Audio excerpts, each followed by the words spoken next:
एक समय की बात है, किसी गांव में एक दर्जी रहता था। वह बहुत गरीब था।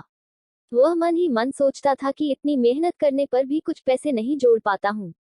उसने सोचा, यह गांव छोड़कर किसी शहर की ओर जाता हूँ।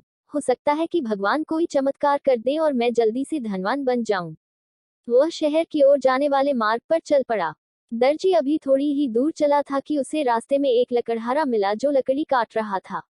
दर्जी ने उससे कहा, मैं भी बहुत मेहनत करता था ताकि धन कमा सकूं, पर कोई लाभ न हुआ। अब गांव छोड़कर शहर जा रहा हूं कि शायद कोई दैवीय चमत्कार हो जाए जिससे जल्दी से जल्दी मैं धनवान हो सकूं। उसकी यह बातें सुनकर लकड़हारे ने अपनी कुल्हाड़ी वहीं फेंक दी और दर्जी के साथ चल पड़ा। चलते चलते वे दोनों एक कारखाने के पास पहुंचे। वहां बड़ाई लकड़ी के टुकड़े लेकर कुछ नया बनाने का प्रयत्न कर रहा था। दर्जी और लकड़हारे को देखकर अपनी दुखती कमर को सहलाते हुए सीधा खड़ा हुआ।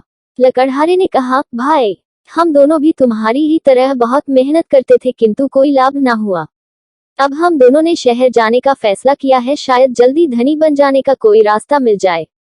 बड़ाई ने भी अपने औजार एक और फेंक दिए और बोला, मैं भी तुम्हारे साथ शहर चलूंगा। तीनों मित्र आगे चल पड़े। जब उन्हें भूख लगी तो उन्होंने आग जलाए और खाना पकाया।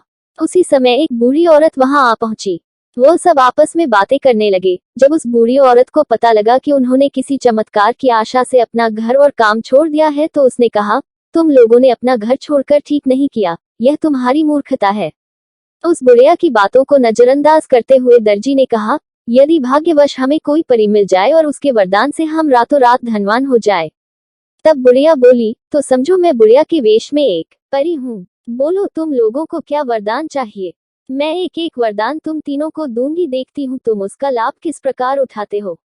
इतना सुनकर सबसे पहले उसने दर्जी की ओर देखा। दर्जी ने अपने काम को ध्यान में रखते हुए कहा, मैं जिस भी वास्तु को खींचूं वह लंबी हो जाए, इससे जब भी मैं कपड़े को नाप लूंगा वह बढ़ता ही जाएगा और मैं बहुत सारे कपड़े तैयार कर सकूंगा।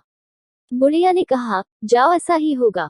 तब उसने लकड़हारे की ओर देखा। लकड़हारे ने अपने काम को ध्यान में रखते हुए कहा, मैं जिस चीज पर हाथ मारूं वह सरलता से टूट जाए।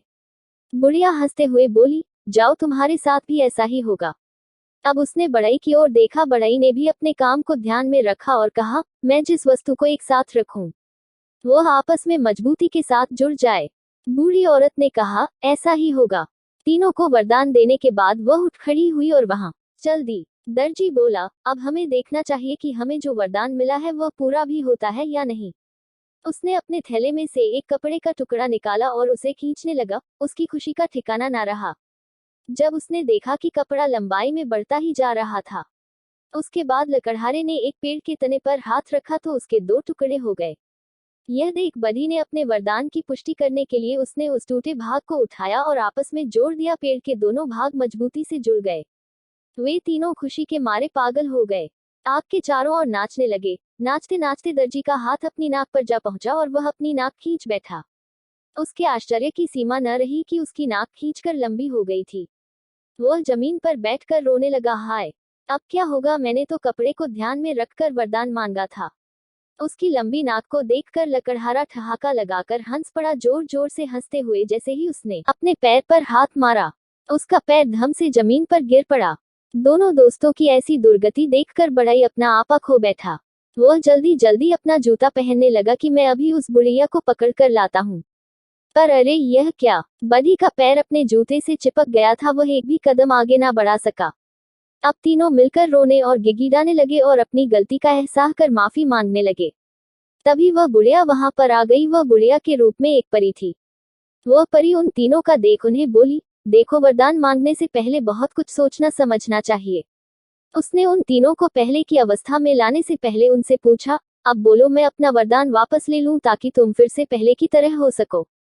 तीनों मित्र गिड़गिड़ाने लगे, हाँ हाँ, जरूर जरूर। परी ने अपना वरदान वापस ले लिया। तीनों मित्रों ने कहा कि अब वे इधर उधर धन के लालच में नहीं भटकेंगे और अपने काम में मन लगाएंगे।